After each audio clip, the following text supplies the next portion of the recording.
If they could, to me, just have that encounter with Jesus that I feel like I had, I just feel like it changes everything.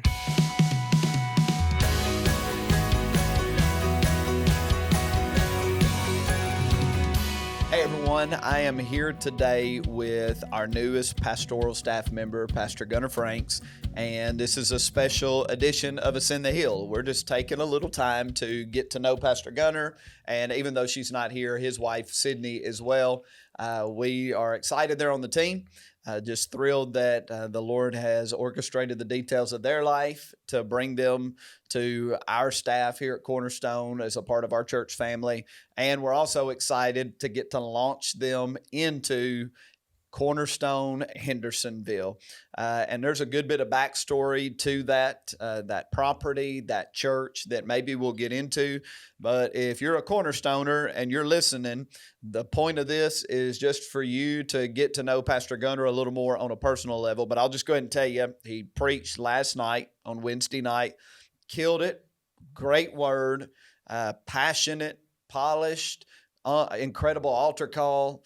Great ministry in the altars, and so you heard him then if you were here, and you're going to hear him pretty frequently over the next 18 months as he begins the process of launching that church. So anyway, I love you, Pastor Gunnar, and glad you're here. How you doing? Doing good. It's good to be here. Good to be on the Ascend the Hill. Yeah. Yeah. Well, long-time listener, first-time guest. Yeah. There you go. Yep. First-time caller, first-time guest. First-time caller. You walked up to me. I was in a conversation, and you walked up to me and said, "Hey, do you want some coffee? Do you want some espresso?" And I was like, "Yes." And so you made it. It's got a froth, a foam on the top. It's apparently a lot of caffeine. And so I might get pretty chatty. And but first, just a quick overview. You are married to Sydney Franks, who used to be Sydney Jenkins, and I want you to tell about y'all's relationship, like just kind of a snapshot of it. But just tell them a little about just opening thoughts about yourself first, because I'll end up talking way too much if I don't throw it to you.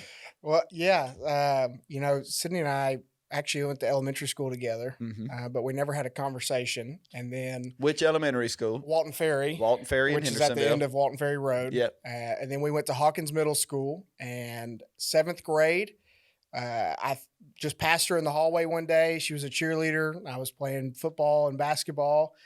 I thought she looked good, so I actually had our mutual friend Ashley ask her out for me. Right? Well, that's what you did in middle school. I mean, and game was impeccable though. Yeah, it worked. It was effective. It worked. She in my day, we just like wrote notes and passed them across the room. You had a friend. That was a much better strategy. Yes. So now that I'm on the back side of the story, Ashley asked her and Sydney said no. Oh. Well, Ashley came to me and said, well, Sydney said yes. Oh. So I just went in under the assumption that this was a thing, and we were dating, and I think 2 weeks into it, I was telling her I loved her. I mean, that's what middle schoolers do. Just dropping the L word.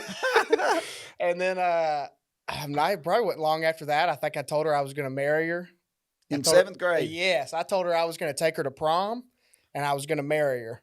That's incredible. Yes, and I didn't have a clue about what either one of those things meant. Yes, I had no clue at all. But I did do both of those things. There you go. I took her to prom our senior year, and then we got married in 2019. We just had our 5-year anniversary. Let's go. Pastor Jeremy was a part of our wedding. Yep. He did the opening, and then the thing I vividly remember about my ceremony is the first kiss. It's awkward for everybody in the room. I went in, and all I could hear was Pastor Jeremy in the corner of the stage going, "Careful." That is what sticks out in my mind to our wedding ceremony. I'm glad that I could leave that type of imprint in your mind in your first kiss the bride moment. Yes. I'm glad that my voice was the one ringing in your ears. Never will forget it, for sure. So, it was awkward for everybody. Somebody had to break that awkwardness of it. Careful. Easy. But yeah, we both grew up in Hendersonville. We love Hendersonville. We went to Hendersonville High School. Yeah. I played Commandos. Commandos, yes. Through and through Hawkins Commandos. Yeah. Now, when we were at Walton Ferry, we were the Dolphins. I mean, Are they still the Dolphins? no, I think that they're Wildcats now. Well, that makes Wildcats makes way more sense than Dolphins in Yes. Hendersonville on Old Hickory Lake. Now, I think every elementary school in the area is the Wildcats after High School Musical came out. Oh, yeah? It's like they all shifted. They were all about Troy. Yes, all about Troy. Got to get your head in the game. Yeah. But we were the Dolphins, and then we were Commandos. Not the porpoises. What's the difference between a dolphin and a porpoise? I have never even heard the word. Jonathan, do you porpoise. know? He's off screen, but he doesn't know. I don't know why that came to me. So anyway, you're the Dolphins, and then you went to be the Commandos. Okay, sorry. Yes. So I played football, and Sydney cheered, and then our last year of high school, she was in the select chorus, which is like the upper echelon of choir of singing. Yeah. So things I'm not a part of, singing. And then she went to Southeastern, and I went to SUM, which is the same college that Pastor AT and Pastor Curtis went to. I was before them, so I was the single graduate of my college. I stood there by myself on the stage. It was really awkward. but at that location, yes, at that location, it had campuses all over the country, multi-site. Yes, and so and then we got married a month after she graduated. So. Now, a few questions just come to mind. One, what was Sydney's degree in at Southeastern?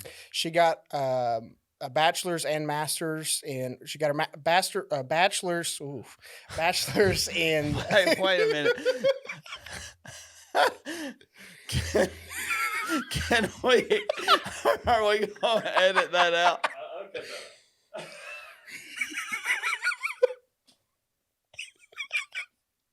I don't know if I want to edit it out. My Lord, help this young man. You didn't say it, but you were close. It was close. Oh, well, if we didn't edit it, he was trying to say bachelors and masters.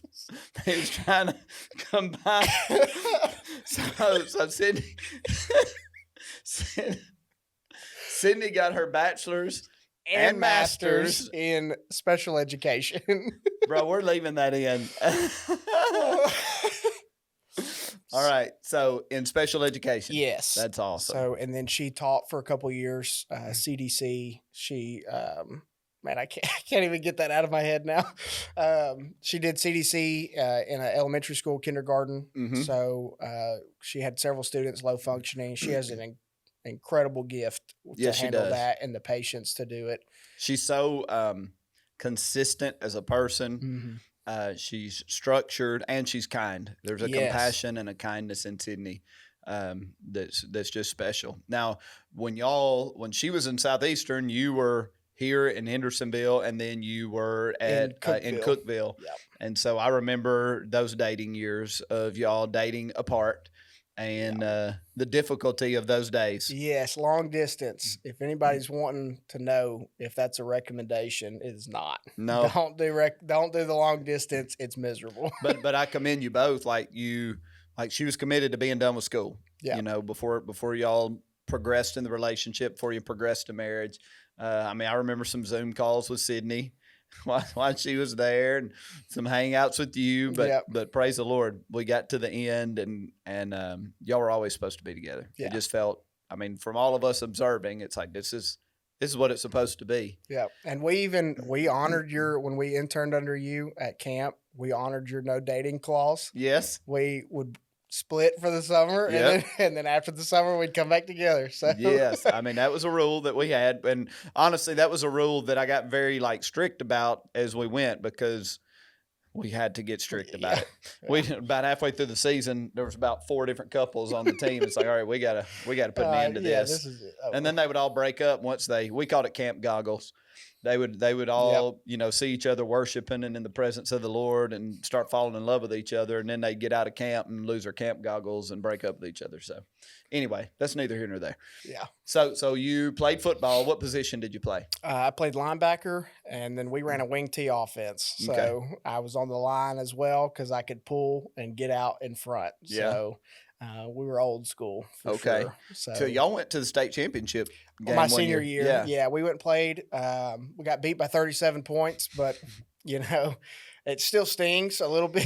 Who beat? Was it Alcoa? No, it was Maryville. Maryville. Who Well, was, yeah. I No mean, wonder. they had won 11 out of the last 13 when we Yeah. played them. So we tied them 7-7, and I remember going to the sidelines in the first quarter thinking, we're going to win the state championship. Yeah. And then they scored 30 unanswered in the second quarter. Oh my. And it was over with. So what was that like? Were they just that good, like talent wise, or were they just well coached? I think it was a mixture. I mean, they had some guys. They had a defensive end that was going to UT, but like we would line down. Now the wing tee is very predictable. Yeah. But we would line down, and based on our formation, they would call our play out, and that was very demoralizing. I remember it like them calling it out, and it's like, how in the world do you know that? Well, from what I hear about Maryville, they were like, instead of going to class, their guys would go to they were going to practice. They would go to the film room. Yes. Well, it was a small college. They were committed to winning. Yeah. And that's what they did. So that's awesome. So you did that.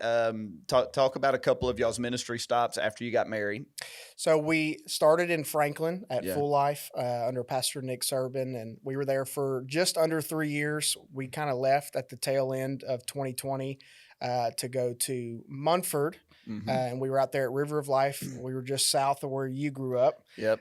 So when you tell stories of growing up, I now know where you're talking about. You know about Tipton County, I know which, it. you know, Michelle graduated from Munford High School. Yep. So, I mean, tons of familiarity even with that church that you were a part of. Yes. And so we were there for right at a year, and then our church building burned down. Okay. And so we went through a whole transition we met in a gym for a little while, and then we got a new building. And so it feels like we were at 3 different churches, Yeah. all while being at the same church. And so we were there for 3.5 years.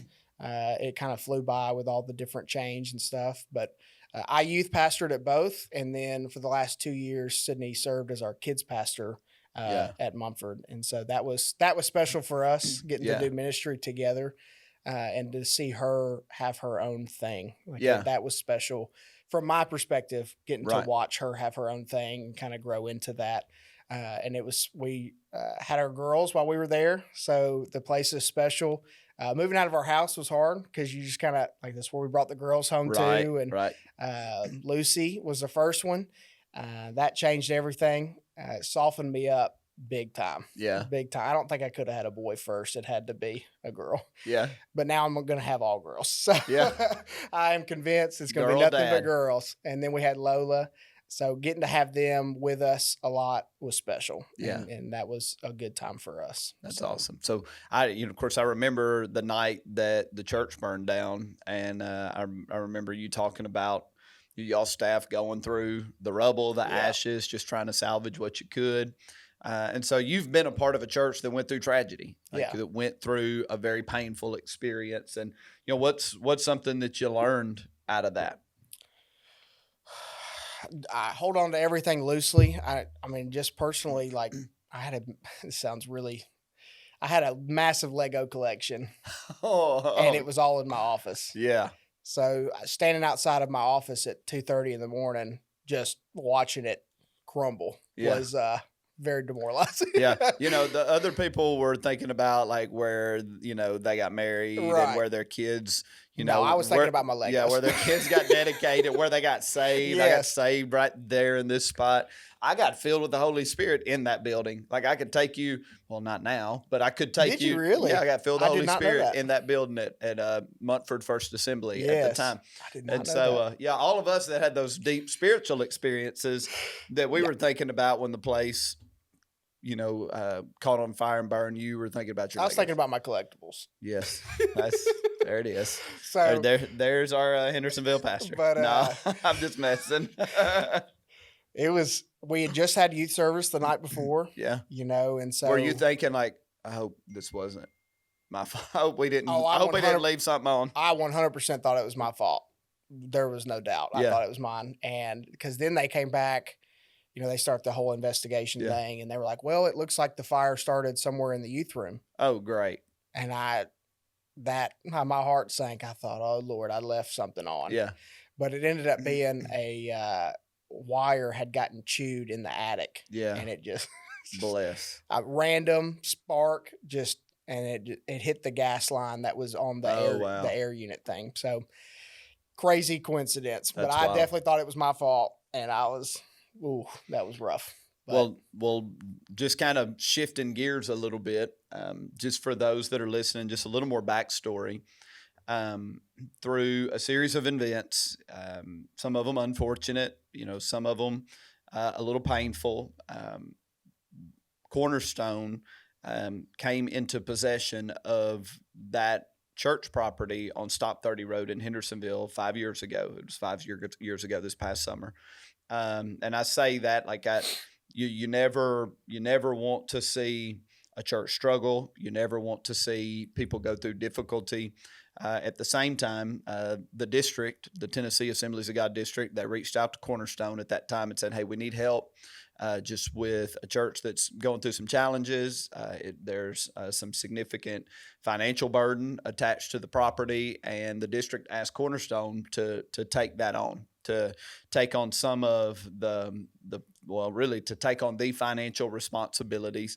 And so at Cornerstone, we've been on a 5-year journey of just increased ownership of that property. Yeah. This past summer, that all kind of the arrangement, the agreement with the district came to a conclusion, and here we are now with a church property, a gorgeous property in Hendersonville, Tennessee.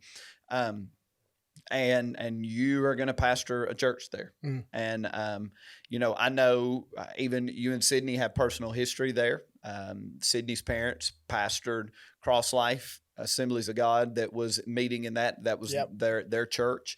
And so I just see a lot of beauty and a lot of just the providence of God that you and Sydney are going to rebirth that work, relaunch that work, and see the Lord do an incredible thing. And even, like finish some things that maybe got started and were dreamed in the hearts of some of your family, as well as a whole lot of men and women that were a part of that church. That it was Cross Life in that property, but before that it was First Assembly of God, Hendersonville.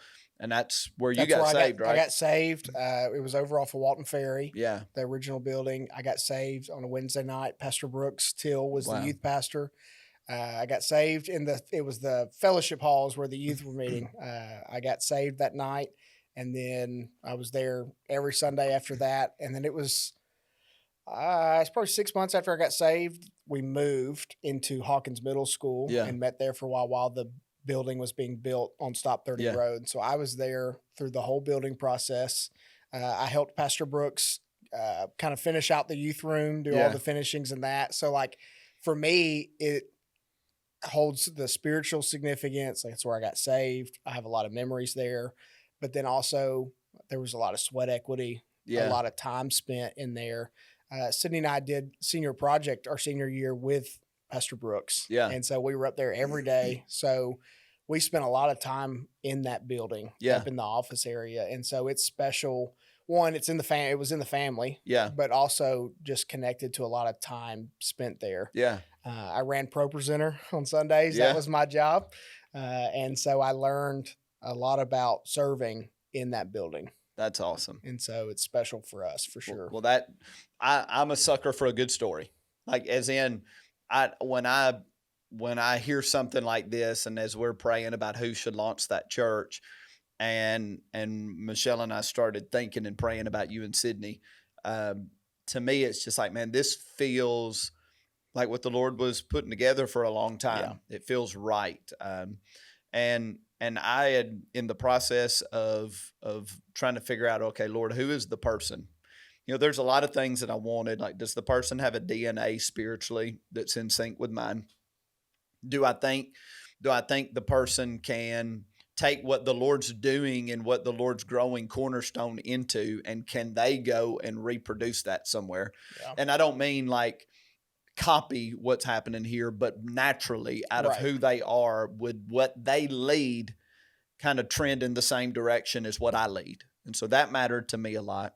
Also, it just mattered, like, does the person feel like they got a word from the Lord that they want to plant that church, and this is what God wants them to do, And so those were things that became, all right, these are the things I'm looking for. I'm not as concerned about age, how much experience they have. I'm not even as concerned about skill set. I also wanted to know that the person had lead pastor mantle. Mm-hmm. They might be younger, which you'll be 30 by the time we launch the church.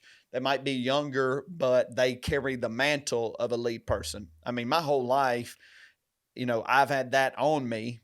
It's just that I didn't necessarily operate as a lead pastor, Right. but whatever I led, I kind of had that lead person mantle on my life. And so I wanted them to have that.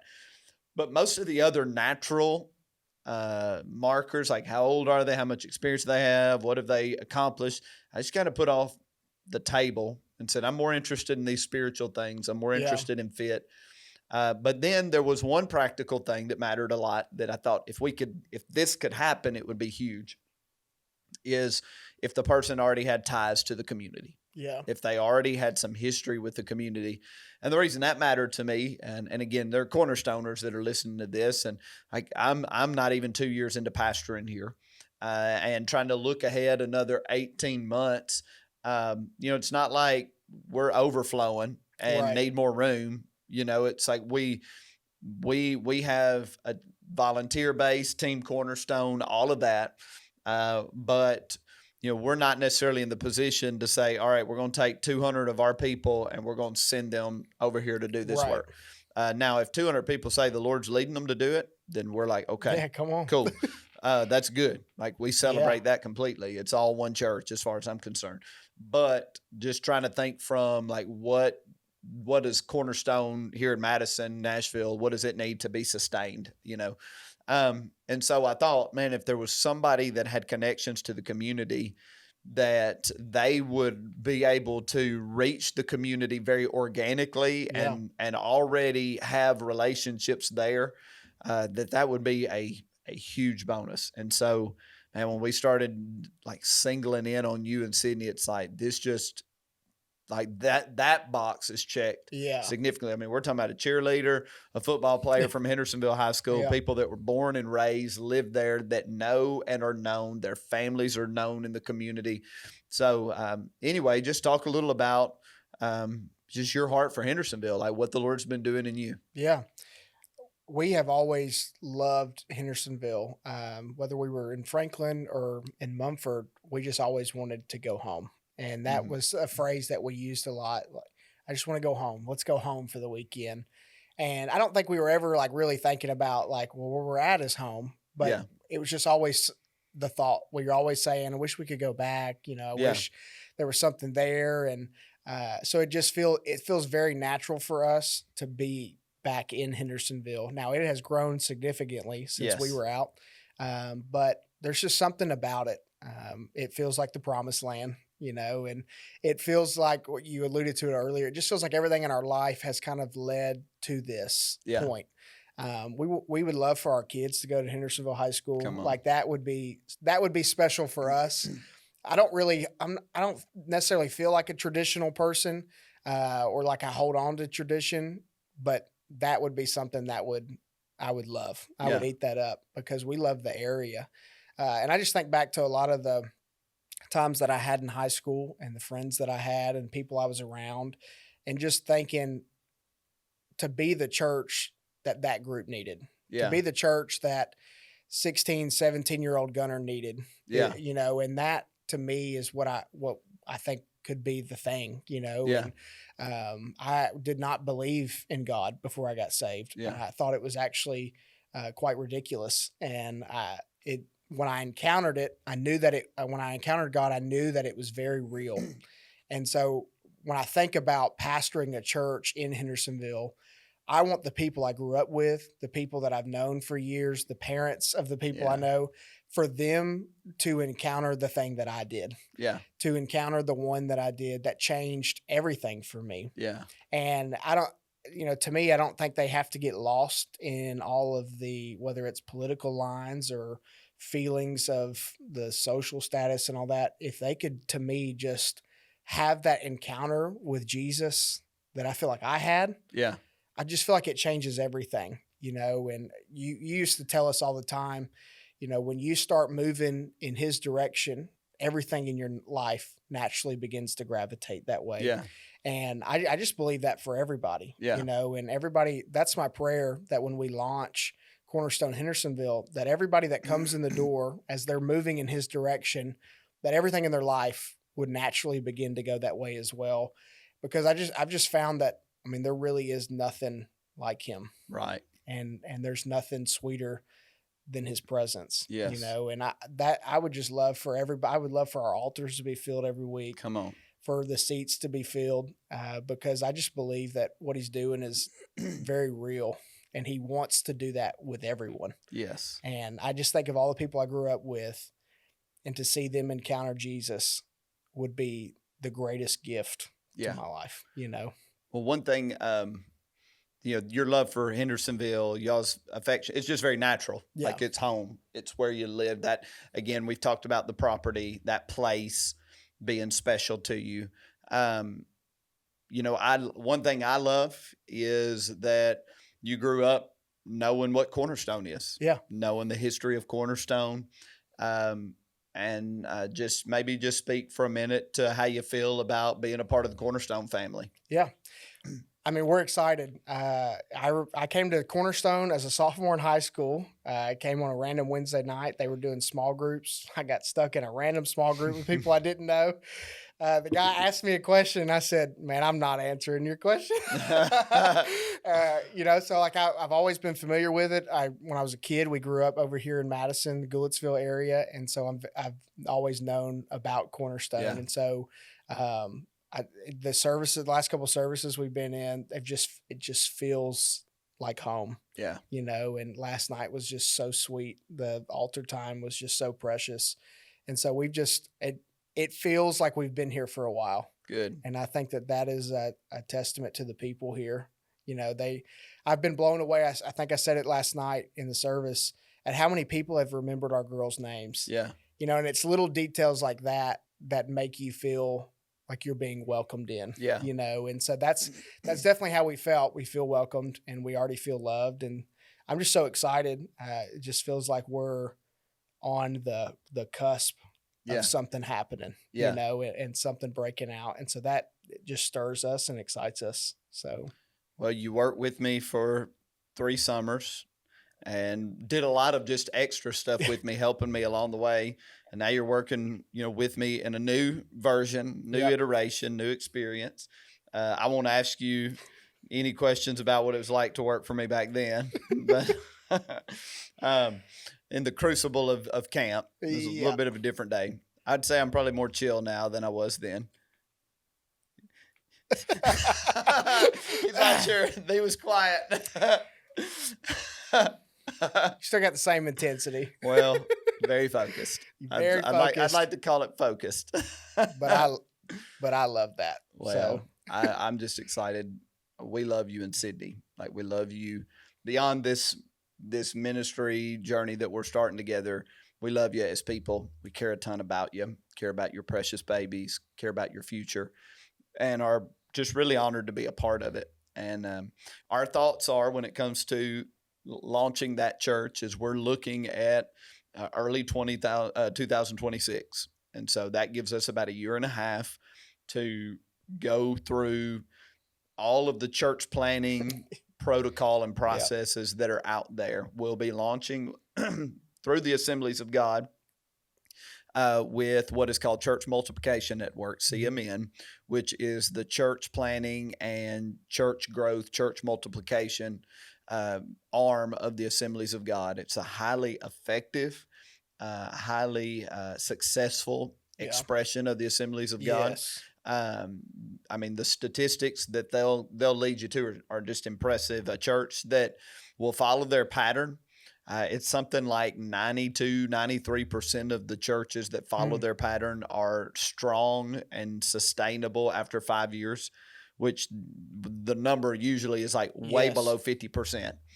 They just have a good formula, a good way of doing it. But at the same time, it's Cornerstone. It is going to be a place that hosts the presence of the Lord. It's going to be a place that loves and cares for people. It's going to be our values. Yes. You know, we are a blessed family. We are spiritually hungry. We are biblically mature. We are soul healthy, and we are kingdom builders. It is going to be that DNA. But at the same time, there's a whole lot of ways of planting churches. And a whole lot of ways of doing campuses. Some churches, they do a video and they video in the lead pastor, and there's a campus pastor that just kind of cares for the people. We're not doing that. There's a kind that's like, I'm going to preach and you're going to preach the same thing I preach, and we're not doing that. What we're doing as a church is our look, our feel, our systems, our values, our worship expression, like the way Cornerstone feels.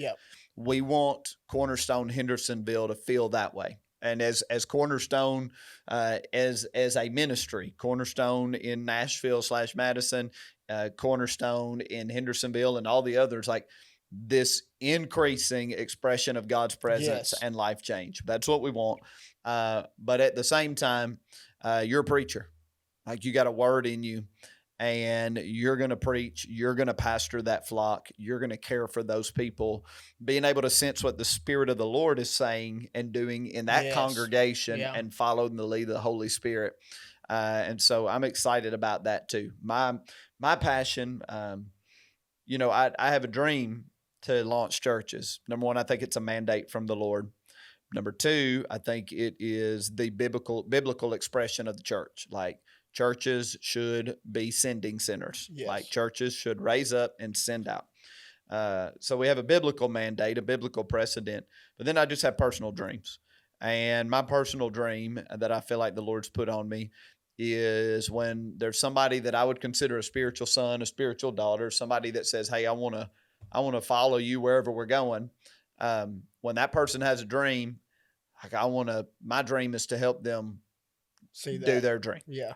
And so for me, I am so excited about helping you and Sydney do what's in your heart. Yeah. So can't wait. Yeah, we're excited. It is dreams and promises fulfilled for us. And then just to be able to dream even further now, and just knowing we've got a word, we've got a dream from the Lord, and knowing and trusting He'll do exactly what He said He'll do. Yes. And even more. So we're going to finish here in just a second, but let's finish on a lighter note. Now, I'll tell you a lesson I learned when I became the pastor of Cornerstone. When I wasn't a pastor, if I had like a bad experience with the restaurant, and somebody mentioned the restaurant, I might comment, yeah, that place is trash. That happened to a local restaurant, and somebody was like, this place's food is no good. And I went and commented like, bro, you're 100. You're exactly right. And then it dawned on me like, well, I'm pastoring in that community, and those managers, those employees, those owners, like, let me go back and hit delete. It was a moment of realization of like, no, I have to handle myself differently. Yeah. I'm spiritual. I'm not just pastoring Cornerstone. Like, I'm a spiritual leader in a community.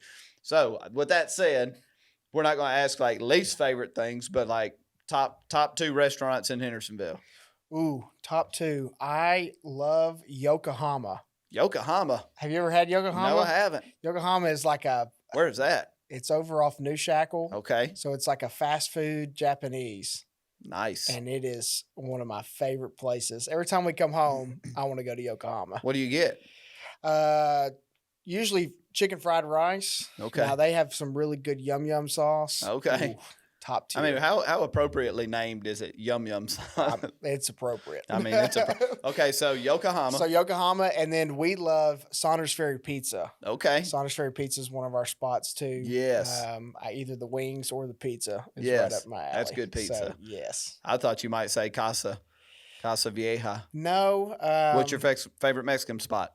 It would be Casa. Yeah. Or we like Dos too. Yeah. Dos Margaritas is good. But the one we used to eat at Rio Bravo all the time, and I don't even think it's around anymore. No, it's in a different spot. They got decimated, and now we got Canes. Yeah, now it's we Canes. got Canes. Okay, so favorite coffee spot in Hendersonville? Black Elm. Yeah, it's not Black Press anymore. Yeah. Black Elm. Black Elm would probably be my spot. I still like Starbucks. I know everybody hates on it because it tastes burnt half the time, but I still enjoy it. Well, especially when they put a bunch of sugar in it. Yeah. That's when it's most delightful. Right.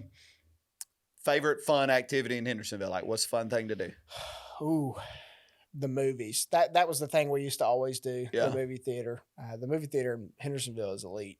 I mean, It is there elite. is not another theater. Bro, like when you it. get in those chairs and you start reclining, There's nothing like it. it's incredible. Epic. It is top tier Well, for sure. I'm excited for you. We love you, Cornerstone Church. Get ready. We're planting a church. Yeah, And we can't wait to see what the Lord does. let's do it.